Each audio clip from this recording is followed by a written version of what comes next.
Hi, everyone, and welcome to another A and B Horror Movies video. I'm Aaron, I'm Ben. and today we're very excited to be joined by Scott Jeffrey Chambers. Scott, you can be found on IMDb as Scott Jeffrey as well as Scott Chambers. So I'm going to throw in the full name there. Thank you for chatting with us. Oh, thanks, guys. We're very excited about this. So let's see, you've produced over 150 films, which is hmm very impressive, and probably even more, like closer to 200 maybe, but we can talk about that. But that includes Winnie the Pooh, Blood and Honey, as well as the hmm sequel, Winnie the Pooh 2, which is very clever, by the way. I love the rhyming there. Let's see. Thanks. Yes, I forgot to mention that you're a producer, an actor, and a casting director. So we wanted to talk with you a little bit about those different roles. Yeah, As from an actor perspective, you're also going to be playing Christopher Robin in Winnie the Pooh. yeah, That's yeah, awesome. So yeah. you produced it, and is that the starring role, maybe? Yeah, no, Pretty, Christopher Robin is the lead of it. So yes. yeah, very much focuses around him in the sequel, yeah. Yes, awesome. And lastly, before we get to our questions, I wanted to mention that you starred in the Netflix horror film in 2018 called Malevolent, which I Oh actually yeah. just rewatched this week with Florence Pugh. So that is Yeah. amazing. So What we'll Yeah, have, when we so when, long when we ago? did that, she was like obviously we like no one. So it was really weird. But yeah, she's an incredibly fun person, and yeah, just her instincts are so good. When you're in a scene with her, if you do something a bit different, she just reacts to it. But no, I genuinely oh, awesome. I think you cut out a little bit there, but I think I got the gist of that. And I don't want to jump ahead to my question, but that's amazing that you got to work with her as a up and coming actress. Well, let's see. yeah. Again, welcome. We can't wait to chat with you. And Thank Ben, you. do you want to go with the first question? Yep. What the hell have you done to Winnie the Pooh? No, I'm only joking. I'm only joking. I guess my question would be, how did the idea come about? Was you just like was you looking through a Disney book or watching Winnie the Pooh? It's like I could get a horror out of this. So Whoa. So it's actually kind of like it really isn't that deep how it came about. So what happened was I had in my head by a certain age, I wanted to have produced 100 films. And I'd done that, and I had like a whole strategy in my head. The reason I wanted 100 films was because if I ever got in a room to pitch for movies and for budgets and all that kind of stuff, I wanted to look legit. Like people would, if you give me money, I'll make the film and it will come back. And, if I've only worked with so little, it's kind of like, well, imagine giving me a little bit more sort of thing. So I done that, and then after 100, I wanted to then make kind of like my company, Jagged Edge Productions. I wanted to try and get it on the map a little bit. Like, oh, that's the production company that did X. So then last year, I spent a big period of last year just smashing out films that might be a bit clickbaity. So I did like Humpty Dumpty, and I was just doing like nursery rhymes. So I did like Humpty Dumpty, I did Jack and Jill, I did Bloody Mary, all these kind of films. And I was just seeing if anything would stick a bit. And like, Humpty Dumpty on Bloody Disgusting, that seemed to kind of get a little bit of attraction. And then I saw on Twitter one day just Winnie the Pooh was in the public domain. And I was like, oh, cool, let's make him like Jason Voorhees. And that was it. And then Reese wrote the script in about 3 days. Because Wow. again, like last year, we both together made 47 movies. So with Winnie the Pooh, it was just on a conveyor belt. Like at the exact same time as Winnie the Pooh, up the road we were producing Jack Frost, and further up the road we were producing another film. I think it was a Doll movie. So there was three movies happening at once, and Reese was, very much on his own directing that, and I was kind of running between the sets. Um, and yeah, so we made it. It was just a bit of fun. Like, really didn't think much of it. It was made on £20,000, which people don't know about, because there's all these things like, oh, it's made on 100 grand. Like it was made on 20 grand. No one was really paid much, and we just had Mark. And one night I went for the toilet and I was just scrolling Twitter, and I saw Winnie the Pooh come up, and I was like, "Oh, cool! Like it's on a website." And then it again and again and again and again and again. Oh, sorry, 1 second. Yeah, and sorry about that. I got a phone call.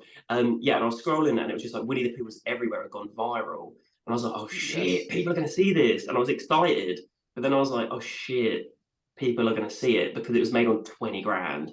And it was like, it'd blown up like it was a bloody Marvel movie. And so me and Reese, like the next day, he was like flooded with like interviews from like Variety, Hollywood Reporter. And it was all amazing. This was what we'd been working towards. Happening so fast, But right? Mm-hmm. I don't know, I never, yeah, it just went bam. Do you know what I mean? I never thought that would happen. So then we were like, we need to reshoot stuff ASAP. So we went and reshot some bits. Basically, the people that co-invested, so we financed half the money, and then ITN Studios financed half the money. But we don't really have much money, me and Reese. Like my money comes from my acting, and I've been saving up for years and stuff. Like really for like life stuff, like deposits on flats and all that. Sure. So I was kind of like slowly investing in these films, but we didn't really have much money. And then ITN were like, they didn't really want to put much more in it. They were like, just patch it up a little bit. So we went and did that. Then the trailer dropped, and then it went bam again. And I was like, fuck no, we really need to reshoot more. So then we went and reshot the whole ending, and then we put Christopher Robin throughout the whole film because originally he died in the opening. Oh, okay. We just so that kind of the story of it. Well, you mentioned that it's amazing that you and Reese Fake Wakefield, I hope I said his last name right, worked so closely together. Reese Break Waterfield, yeah, it's a name. Oh, Waterfield. Oh my gosh.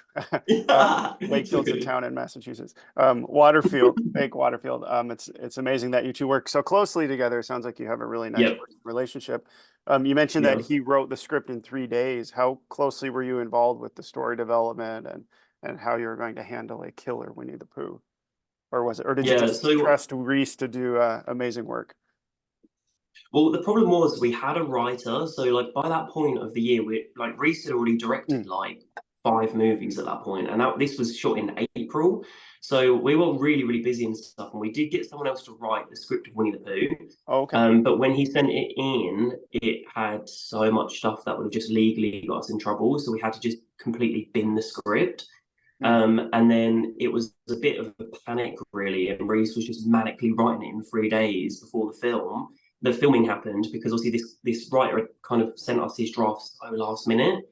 And that's kind of how all of the films were working before. With Winnie the Pooh 2, it's totally different. Like so much more effort and time went into it because obviously we knew what we got on our hands.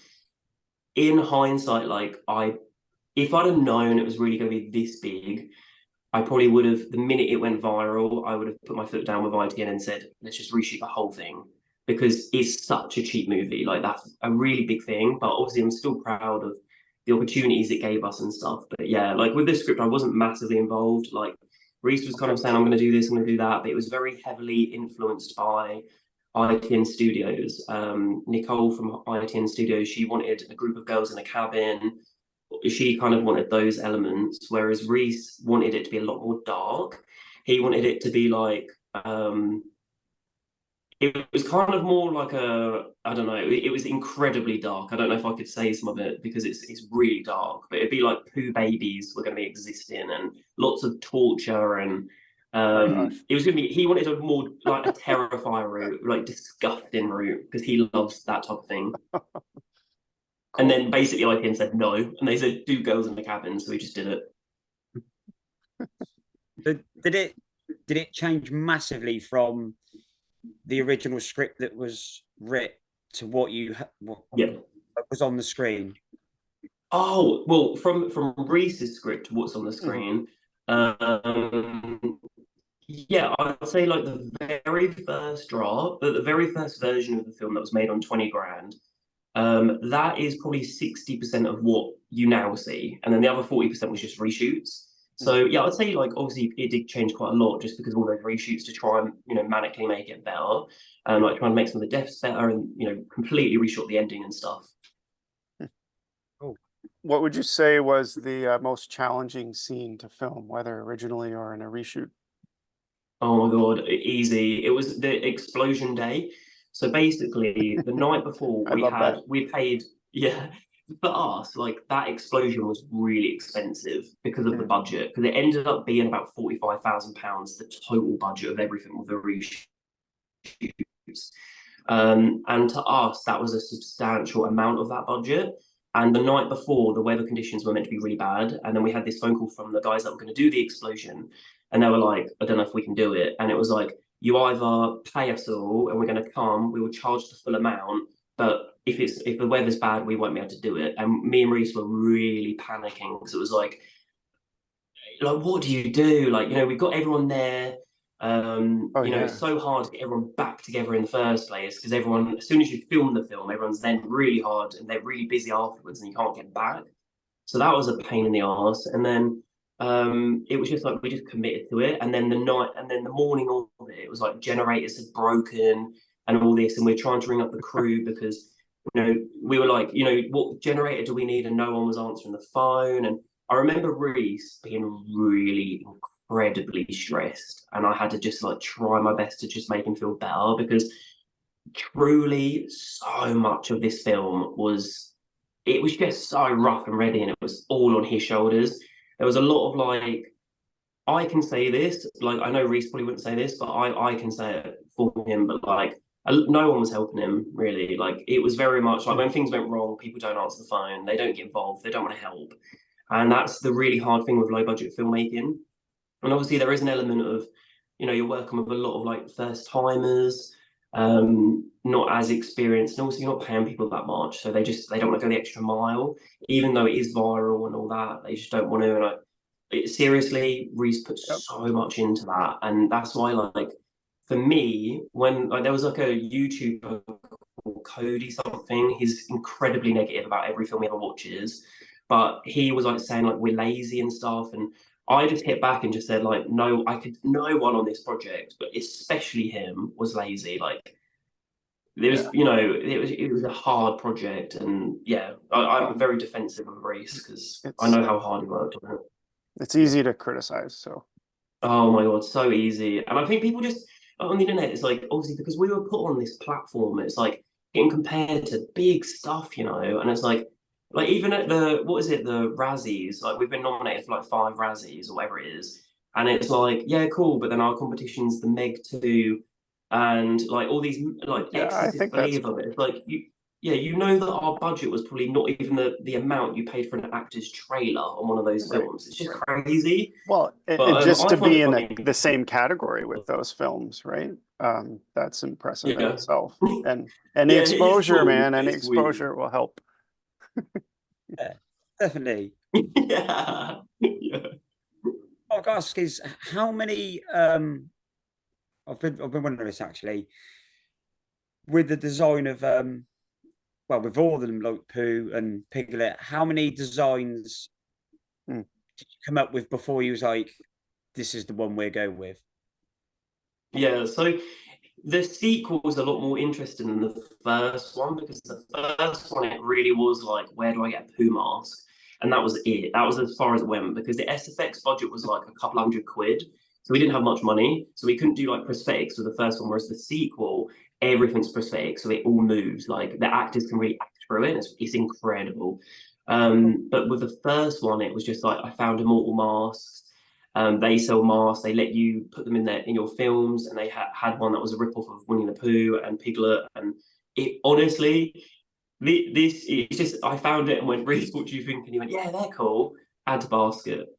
Oh, that's awesome. But I'm wondering, That was have you it. been? Yeah, But, well, I'm wondering, have you been contacted? Because I can imagine that there'd be a lot of people out there who would want a Winnie the Pooh and Piglet collectible figure. Oh no, yeah. and I could probably see like a double pack or something, and I definitely think it would sell because there's a lot of people like Yeah. Yeah, that. Oh, I speak really to wanted NECA. Do like a NECA Toonie Terror I double did. pack. Yeah, I did message him, but no reply. And I messaged Trick or Treat Studios, no reply. So I Oh, don't that's know. too bad. Maybe with the sequel, because I really think the sequel will maybe go down a lot better. Like I truly believe this. The trailer's going to drop next week, but you'll see like Awesome. a huge improvement, and I really, really mean this in all areas. Like it really is fucking cool. Like I'm actually really proud of it. That's so And I think cool. Reese has smashed it, and we've like shown some horror fans, like my brother and stuff, like people that aren't in the industry that are watching it as a horror fan, and the genuine reaction has been good. And like we've been saying to them, like, what would you want as a horror fan that's not in it? And we're trying to kind of quickly these little fixes, we're doing them right now. So we're doing the final, like we just did some more gore inserts the other day, literally the other day on Bambi. We'd had like a B unit doing it, but it's there's over 60 deaths in it. Like there's a lot of deaths in this film. Yeah. I mean a lot of money put into this 60, did you say? Yeah, Wow. 6-0. Yeah, there's a lot of deaths in this film. I can't wait. I'll say I can't wait because I always say this to Aaron with the Winnie the Pooh film. I loved the beginning, the storytelling with the pages, and they were really dark, the pictures, and I love them. But I also loved where I think the concept of the idea of where they was left, and then they had to eat. On this side, this is a spoiler for anyone that hasn't seen this. I'm sorry, and then they had to eat one of the characters. Yeah, that was really good, actually. That was thanks. really no, I dark. think he did really well. I actually agree. I feel like the beginning part is actually my favorite bit as well. It's so cool, and I like how it goes from storybook to film. And we've kept that up with all of our films that are coming up because we're creating a universe here. And Reese is going to announce some big stuff with that in, I think, March. And there's a lot more characters that haven't been announced yet. But yeah, every film will start with a storybook introduction, and you definitely follow. There's a mystery. You're kind of seeing the Winnie the Pooh trailer in the sequel, in the trailer for that. I've seen two versions of the trailer so far.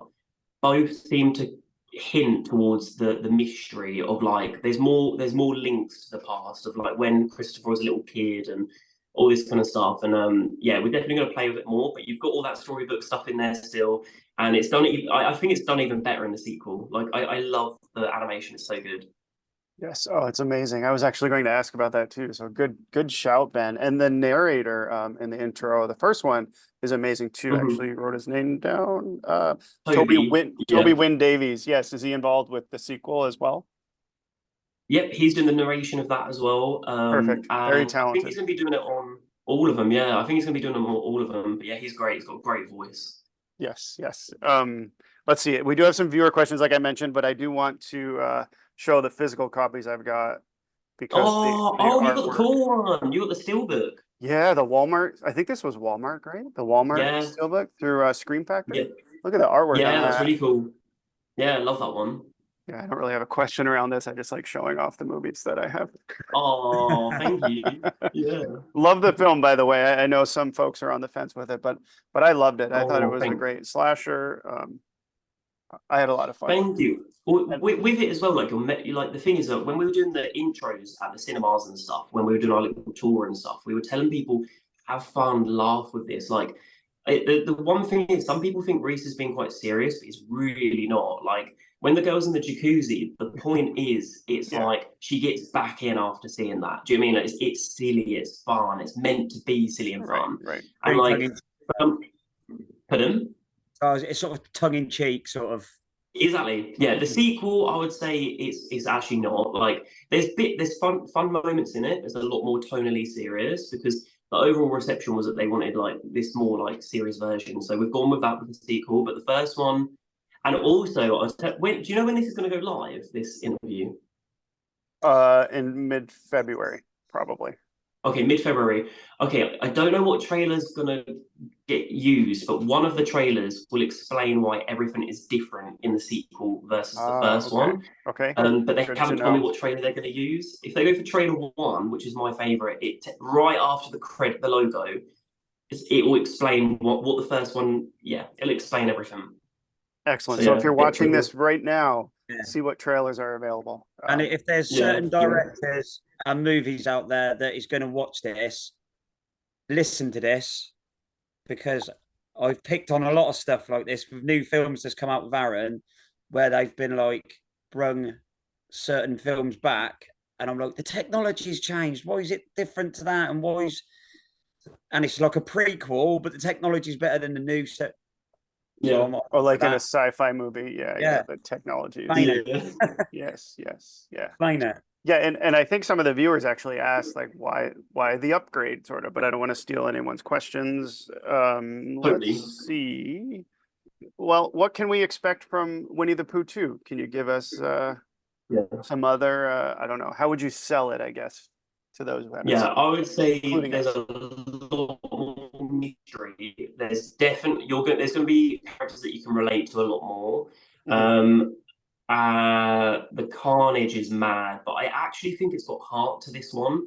The first one it kind of did, but because it was so patchworky, this film, like from the get-go, it knew what it wants to be, and it went in. Reese had this strong idea, and he went in with that idea. So it's got a really full arc to this.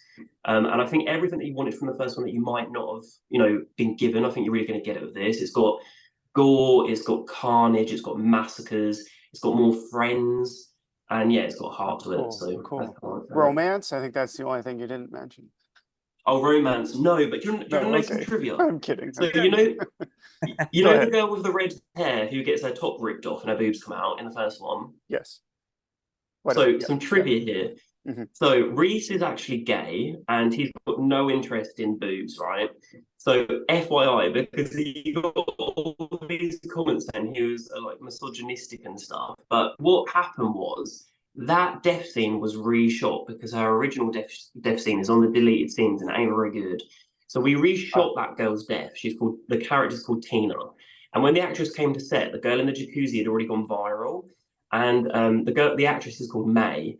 And May was like, oh, I want to go viral. What if Winnie just rips my top off and my boobs come out? And we found it hilarious. And we were like, yeah, let's just fucking do it before you get chucked in the wood chipper. So FYI, because there was like a load of comments saying Reese is this and that. And I was like, no, it's just fun. It was just funny. So yeah, but there's none of that in the sequel. Oh, that is There's a lot funny. of people out there that are huge, massive fans of 80s horror, which is 90% what you have just described. So who cares? I know, Yes. I know. I think it worked. Totally agree. All right, cool. Why don't Ben, unless you got something else, let's jump right into the viewer questions. We've got some good ones in. Do you want to go first? Go for it, yeah. Do you want me to go first or do you want to? Hey, you go. Why don't, okay, this is from Joshy _Kingstagram. Thanks, Joshy. He said, I saw Blood and Honey in the cinema and it was so much fun. I am genuinely excited for the sequel. My question is, are you planning on making it a trilogy or is it too soon to say? Yeah, so I can't say anything just yet, but the universe we're creating is something, and we do want them to collide. There's some extremely exciting stuff that will get announced in March, but it's not mine to say because it's Reese. But yeah, just wait for March. You'll be very happy. So Yeah. stay tuned. I like that answer. Yeah. Ben, I just wanted to point out that the next question I combined, it's from two people, but they basically asked the same thing, so I combined it. Okay, this is from Luke and Mike. Luke from what's that called? Miyagi, I think. Miyagi. Like And Mike from Mike Wendit. They still don't give us any easier names, do they? I do feel bad for you guys. Some of these, I'm like, oh god. They basically asked if you could make. I kind of think you've sort of answered this, but I'll sort of ask anyway. Mm-hmm. Okay. To make more horror movies from any other childhood stories or iconic characters, what would you choose next to give the horror treatment? Obviously, if the licensing wasn't a problem. Oh, Teletubbies. I really want to do those because they're so weird. Like, if you think about it, a child is in the sun, and there's these monsters with TVs in their stomachs, and like a Hoover that there's just so much you could do with this. So I want to do Teletubbies, and Reese wants to do the Ninja Turtles because he really likes that. And when we did actually, we hinted at it when we met Dunes. We did hint, but it didn't seem to go anywhere. But yeah, that would be awesome. Go ahead. A lot of children's programs out there that are quite strange. Anyway, so it'd be easy. Yeah, Yeah, all you gotta do is, yeah, there's so many elements. You just watch it and you're like, that is bizarre. Like, that could easily, instead of a Hoover sucking stuff up, you can imagine it being like some mutated creature just sucking up organs or leftovers or something. It's yeah. so cool. I love it. It's like in the night garden. Could definitely be Yeah. some. I Yeah. don't know if you've got that there, Aaron, I but don't know what that is, but it sounds funny. it's quite scary. It's quite scary. Well, I mean, think about Terrifier 2. They took advantage of the whole like child TV show and with horrific Yeah. results. So let's see, back to me. This is from Mac from Guts and Shivers. So thanks, Mac. What would you like audiences to take away from this film? Is there a hidden meaning or just fun horror twists on classic Disney characters? Is that for the first one or the sequel, do you reckon? I guess you could Just say so for both, but probably the first since we've only all Okay. seen the first one. Yeah, true. For the first one, it's just literally fun. Like, it really is just have a fun time. It is a wink to exactly what you said, Ben, about like 80s horror. Like, it really is that kind of thing. That's the stuff that me and Reese love. And it was just kind of like Winnie the Pooh reimagined as Jason Voorhees a little bit. Like, you know, Jason's been absent for so long and we miss him a lot, me and Reese. We like love that character. And it was just trying to kind of have fun with that, really. That was it with the first one. Yeah. Yes. Cool. Yeah.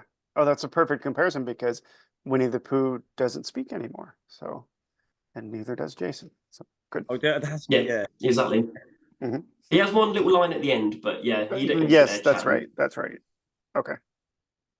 Everyone gets the dog. It was what was that? Was Mac, wasn't it? Yeah, Mike. Yeah. Yep. Mike from Mike's Monster Movies Marathon, and he's asked, what was the reasoning for changing the upgrading masks in the sequel, which you've kind of Probably can't Yeah. tell us yet. Yeah, I can't. When you watch the film, it completely explains it. There's one scene, and it isn't someone chatting a massive monologue. It's very brief. You'll see it, and you'll go, ah. And I think it's really clever. Reed's come up with the idea. It's really clever. But basically, the actual reason for it is just we had more money, and it's like this is what we would have done if we had the money in the first place. Like, we would have just like, you know, we would have had like prosthetics, like we would never have had masks, and it's just money. Like, people go, oh, budget can't be the excuse for everything, but it's like, really it can. Like, you know, money gets you so much better stuff, Oh, and of that was course. why. Yeah. Yeah, it's what it comes down to. Yep. do you kind Exactly. of think that the Yeah. masks have got their own sort of they're good enough for what I know, like you're saying they didn't move a Yeah. whole lot, but I kind of think that I don't know if you had to paint them up a bit more or what you've done with them, but they sort of delivered on what they needed to. Mm. Mm. do, I think you No, knew. totally. Yeah, for the first one and the budget.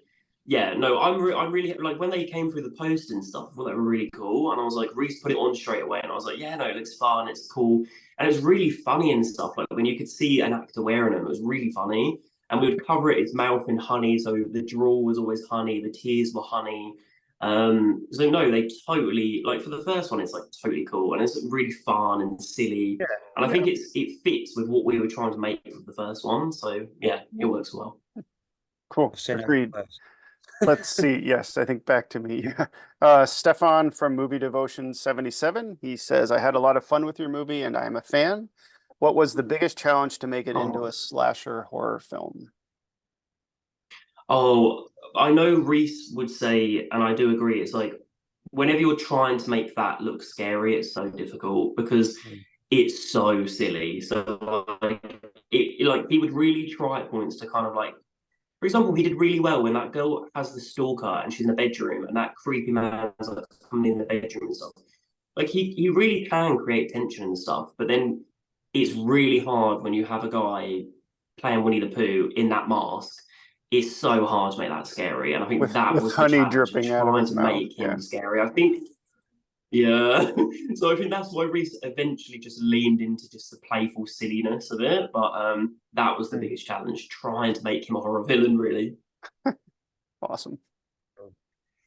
The next one is from Nate from the Saurosaurus, and he's asked, what prompted you to make the characters This is a tough one. anthropomorphic as opposed to humans dressed as the characters. Anthropomorphic, We I just thought think. it'd be I had to look that one Right. up. Yeah, we just thought it'd be funner, like, like instead of like just people wearing masks, like I know that is obviously what it might look like for a lot of people because obviously that's what it is in the first one, especially. But it's just funner to actually go, this is Winnie the Pooh. Do you know what I mean? I think it's a bit more easier and a bit more like uninspired to just go, oh, look, it's the dude in a mask, and he pulls it off and goes, oh, I'm Chad and I'm killing you because of X reason. It's just like, why not go for it? Like, imagine if Winnie the Pooh really was in the woods, slashing people up and eating their organs. Just thought that was cooler, so that's why we did it. And I think with the start of the story, as I said, with the reading and the pages, that's why I thought that was really good. Yeah, exactly. And you wouldn't have had any of that because it would have just been like, yeah, it would have just been like some probably opening girl, her car's broke down and she gets killed and ends up being someone related to her or something. But yeah, it's like I love Scream and all that kind of stuff, but I just think like it didn't need to be that. Like that, those types of films exist when they don't really have a hook as much, like flashes. And it's like, your star of a horror film is the villain. And it's like, well, Winnie the Pooh, I've already got that. Do you know what I mean? I don't need to have a mystery of who's under it. So you just go with Winnie. It's cool. Yes. I'm with yes, me too. All right, let's see. We've got 4 more, so we're getting down to the end. This is Miguel from Darth Miguel 89. Cool. Thanks, Miguel. Are you guys Winnie the Pooh fans, or did you just think, you know what would be awesome? A killer Winnie the Pooh. LOL. Like obviously this is a hard thing because when people say like you've ruined our childhoods, I did like Winnie when I was little, but obviously I'm grown up now. Do you know what I mean? It's do you know what I mean? So like, of course, yeah, I liked the characters when I was little, but I've never been that like, I don't know. I don't think I've thought about them for years. It was just like when I saw it in the public domain, I was like, that would be so fucking weird. Like that was it really. But yeah, no, I'm not a massive anything fan because my brother got me into horror films when I was about 7 years old. So I've been watching horror since I was a kid. Like my brother used to have all these VHSs when he used to live at home, and he'd put on like, I remember Species. And he put that on and I couldn't sleep, and my mum like screamed at him and was like, you get in here, because I'm obviously a lot younger than my brother. I think there's like a 14-year age gap. And she was like, okay, you get in here until you can go to bed and I can sleep. And I was like, oh my God, that alien woman's going to get me. In your sleep. Yeah. So yeah, I've always been into more adult films anyway. So as a kid, I was not really into it. So cool. Yeah. I'm going to give the next one a shout out. It's Randall from Randall Rodal Russell. You've kind of already covered this a few times. He's just asked what was the inspiration to create a horror based around iconic childhood figures, and do you plan on tackling any other childhood figures from other horror movies? But you've kind of answered that. Yeah. Well, thank you, Randall. I've answered the beginning part. So it's more like clickbait and all that kind of stuff. But with the second part, we've got obviously stuff I can talk about. Obviously, I'm directing Peter Pan in May. And what I can say about that, maybe, just to kind of give something new out there, is I've already written the first draft of the script, and I'm not joking. Like, I seriously feel like I actually had to question, can I get arrested for this? Because it's so bleak. I'm very, very inspired by like French cinema, and that's quite like brutal.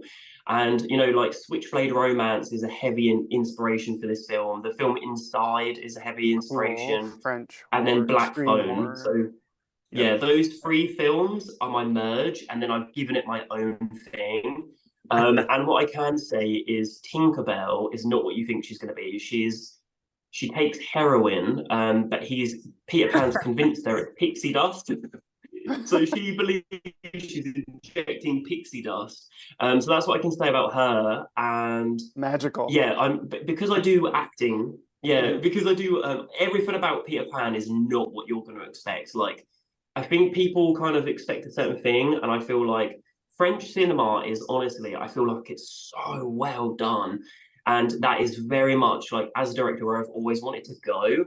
and I feel like I'm able to lean into that a lot with this film and like with what I've written and stuff. But from the acting side, I want to truly get performances out of these people where they're truly terrified. And the casting that I've done so far, I think they're going to give it to me. I've said to them, like, on the day, like, I want you to just be in the moment, and I'm going to tell the guy playing Peter Pan, I'm going to whisper some stuff to him, and the actress playing Wendy is just going to react to it, and I'm going to try and scare the fuck out of her. I want to see true terror on that screen. So, but it's going to be cool. Will it be a musical? I'm just kidding. No, definitely not. And no singing. anyone watching, if anyone offers you any pixie dust, say no. Yes. Say no. Good advice. Definitely say no. Ben, do you want to do the next? Ben, why don't you do the next one, and then I'll take the last one. Oh, this one's funny. Yeah. See if you recognize this person. Mark from Long Live Physical Media, your brother. Yep. Can you tell us more about what you'll be making next after Winnie the Pooh 2? Are there even more new horror icons to come from you? Covered. Yeah. Go ahead. That's fun. Yeah. Yeah, so what's been announced so far, I can talk about that, but you're going to get a load more announcements, which my brother knows what they are, and he really likes them. And there's one film in particular my brother's really excited for, and I think that's the one that's going to go viral, but that's going to be soon. So the ones that have been announced so far are, obviously, we've just shot Bambi, and I would say that's very much in vein of Cujo. That was the reference for that film. And the director of that was Dan Allen, and you can watch his short films on YouTube and you'll get a tone of his work. He's really, really good. And I really mean that. Like, I totally recommend watching. He's got 2 short films that I love, one called The Mime, and that's on YouTube, and one called Hoarders. They're both really cool, and that will give you a sense of this director. Oh, cool. Okay. And Ben Allen. yeah, and then Ben. What did you say? Oh, no. Dan Allen, he's called. Dan Allen. I was gonna say, Ben, that's you. Yeah. Yeah. And then we've also got, obviously, Peter Pan, which we just talked about, and then we've got Pinocchio, which we announced, Pinocchio Unstrung. And that's also going to be really dark. I can't say too much about that, but that's pretty disgusting and twisted, I'd say. Yeah. I can't wait. Well, thank you, Mark, for giving the questions. We thought it would be funny to ask. And he did say that he wasn't sure if you could really say too much, but he wanted to see if you would slip up and say things you're not supposed to. No, but that was all him, not us. We would never try to trick you into saying something. Yeah, well, he's really naughty because I could get in a lot of trouble for that. Oh, of course. Well, we could always edit things out. All right, last question. Yeah, last question here. This is actually from 2 folks again. I combined them into one. It's from Anita from Anita Cheeks 1 and Hills from Hills on the Hunt. Their question is there going to be any more characters featured in the sequel that weren't in the first one? If not, are there characters from Winnie the Pooh you'd love to add? And then Hills on the Hunt added, he wants to know if we'll ever get to see Tigger, Roo, etc., and if they'll have their own stories as to why they also turn into killers. Or maybe not killers. Yeah, so in Winnie the Pooh 2, the mystery of it will explain a lot of everyone's background and how they are and where they are and all this kind of all the whys do get explained. So I think people are going to really enjoy that. And in the sequel, you've got Tigger is going to be in it, Piglet's going to be in it, Owl's going to be in it, and Winnie the Pooh. And cool. The ones that we really want to bring into this, Owl's really cool. He's the wise, creepy one. But yeah, what we want to bring into it is Rabbit. I think Rabbit's the biggest one that we want to bring in. Obviously, Roo, I want to bring in. And the Weasel element, we want to bring those in. But the biggest one is Rabbit, and I actually have an offer. Basically, we couldn't have him in the sequel because of the actors strike, but because the actor's SAG member. Yes. But we have a very recognizable actor that I want for Rabbit, and I think it's going to happen for future movies. But yeah, it was a bit annoying at the time. Yeah. Oh, that's cool. Very exciting. We can't wait to see the new films. Can't wait to see Bambi. Thanks. I love what you're doing. I guess I'll just say that. Oh, thanks, guys. It's really nice of you. Well Yes. done. Well done. Especially on the, as you just said, the budget that you had. So big round of Yeah, applause. thank you. Really appreciate it. Thank you, guys. Yes. Well, go ahead, I've Ben. got to ask. I've got a question. Yeah. I've seen some like feedback of the movie where people are quite angry with what you've done to their lovable character, and I'm just wondering when that come through, if you see any of that, because there was quite a few. Was you like shit of of like pissed a lot of people off here, or was you like this is good? This is good. Not really. Like, yeah, not to me, I'm a bit like, grow up. Do you know what I mean? Like, that is what I'm like. And also, to me, it really exists as its own thing. Like, kids shouldn't be watching it, number one. Number two, even though they will, and number two, it's like, everyone's childhood exists still. I've done nothing to it. You've lived it, and we're all adults now. So to me, it's a totally different thing. I don't have to watch it, but I actually find it quite funny. But we do see a lot of it. Like Reese gets a lot of death threats. Like actually, really disgusting stuff gets sent to him. But Oh my Reese gosh. is really naughty because sometimes he replies and winds them up. So, but yeah, yeah. It's Yeah, I think Reese a lot is of people, cheeky. but a lot of people get lost with that you're not actually killing Disney characters. A lot of these characters were written No. before Disney Mm. Mhm. into their. It's only because people only sort of noticed it later on with Yep. Disney that the characters are there. So you're not really doing anything Yeah, wrong. it's still there. I don't Still- think so, yeah. but yeah, I do get like some of that anger and stuff. Like I do get it. But I just think you just don't have to watch it. Do you know what I mean? And I feel like people put themselves in a situation where, you know, they're like, oh well, I will watch it, even though I'm gonna be angry. And the hard thing is when they go into this film and they're very hateful and like, and it's like they go into it very angry already, and it's like, well, you're not gonna enjoy it. Just chill out. Do you know what I mean? Like, it's not that big a deal, and you can go and watch Disney film after if you want. Was you worried about anything from Disney? Was you worried about could there have been any problems with Disney with this or? Not, you know what, with Winnie, not really, because we'd really done our research. If I'd have done the script that we got sent through first from that other writer, I would have got in trouble. Like because it was taking elements from the Disney film. And obviously that is the biggest thing. Like you've got to be taking it from what is in the actual public domain.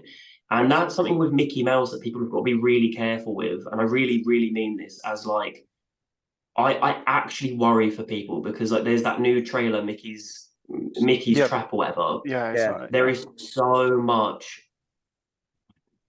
I think they're going to be made an example of because so much. They're literally writing in the trailer Walt Disney's Mickey Mouse. That's not in the public domain. Like Yeah, you can't do there's that. so much in that trailer. And Steamboat Willie, he's black and white. Yeah. The point is that you're meant to be doing it black and white. The film doesn't have to be black and white, but the look of the character should be. Yeah. And it's like it's stuff like that because obviously I did research this last year. I was going to do my own version, but after researching it, I got really scared and I was like, I don't think this is wise. And then I talked to like a legal, an entertainment lawyer, and he was just like, don't do this. He was Just like, stay they've away. literally put, yeah, they've put Steamboat Willie in their logo. So I think that in itself was really clever by Disney because they now can say, well, you know, but yeah, I think people would just be really careful. Like, definitely, like, I so encourage filmmakers to just fucking go for it because in this day, like, you can just buy a camera and make a film. It's that accessible. You Yeah. don't have to be rich and all have parents that are in the industry. You can go make a movie, but just be so careful because I think if you slip up, they're going to make an example out of you. And I think the Mickey Mouse thing is really scary. So Well, just be careful if anyone's watching this. Yeah, I mean that's good advice. Mickey Mouse is Disney's beloved character, right? Yeah. And I don't. Yeah. Winnie the Pooh So- wasn't always Disney. I think Disney acquired No, Winnie the it's- Pooh. Yeah. So maybe it's a little bit different. So I I've don't got a question, but Go you don't ahead. have to because I don't know if you can get. I'm pretty sure you can't get in trouble for answering this. Yeah. But with with a Disney's original, hmm turn one of those into a horror. Mm. Which one would you go for? Because Toy Story Oh. was pretty cool. Yeah, Toy Story would be pretty cool. Let me have a quick think because I've actually not thought about this. An original story. So any Disney Oh, original story? Yeah, it's actually a really good question, isn't it? I'm trying to think like what one would I want to do because there's actually loads. Like Little Mermaid is a bit basic, but I love stuff like that. But that would be cool. But obviously that weren't original anyway, and that was actually really creepy before it got made. But yeah. Um, I'm trying to think Lion King could be pretty cool. Like imagine these are if I had a proper budget, obviously, like Yeah. to really go for that would be pretty cool. Like, But you know what Toy Story would be fucking cool because you could do a bit of a puppet master and yeah. really make it cool. You know, like I think maybe Toy Story. I think you've actually got the one. I think that might be the fucking Yeah, that coolest. would be And they come cool. across really sweet and stuff, but yeah, don't do a Megan. Like, really go dark. I think, like, Yeah. make the if they're that small and stuff, make them creep down your throat. Yeah. And you can see them like in your throat, like crawling in your body, and they burst. Oh, That'd coming be out. cool. And you could do a similar premise like you did with Winnie Yeah. the Pooh. Andy goes to college, they're pissed off, Yeah. they go to find him at college Yeah. and start killing people on campus. You could do a Yeah. really cool death scene with Sid, where the toys get their own back as well. That would be Yeah. I love that. I also like, I know it's so dark, but it would be cool to kill the kids in it as well. Like, these kids getting the toys, but they, we're just having fun with it. And I do wonder if Terrifier 3 are going to do that, just because I keep seeing stuff online, and I hope they do, because that's a film where like they don't have to please, like a studio. They can do. They're very lucky. They can do what they want. Because even with us, with Winnie, we do still get guidelines. It's like you can't do this because of X, Y, Z. But obviously, Terrifier is known for being really dark, and I kind of hope they go there because when you watch these kids in horror films, you always go, "No, they're going to live." Do you know what I mean? And it would be cool because with Terrifier, it's a bit like I don't know, maybe they can die in that. So, Oh, I think so, yeah. And the Christmas theme, I'm all in. I can't wait. yeah, same. Well, we could talk for another hour or so, it seems, but we don't want to keep you much longer. Let's Sorry, see. yeah, I Oh, just thanks, went off guys. on one again, didn't I? Yeah, no, I No, love it. that It's was really good. cool. Let's see. How can people find you on social media? Oh yeah, so I have two pages because I do my acting and my producing, but they're now seeming to merge. So my producer one is Scott Jeffrey Producer, and my acting is Scott Chambers _. And obviously I'm going to play Christopher Robbins in Winnie the Pooh 2, so that'll be fun. Yeah, that's awesome.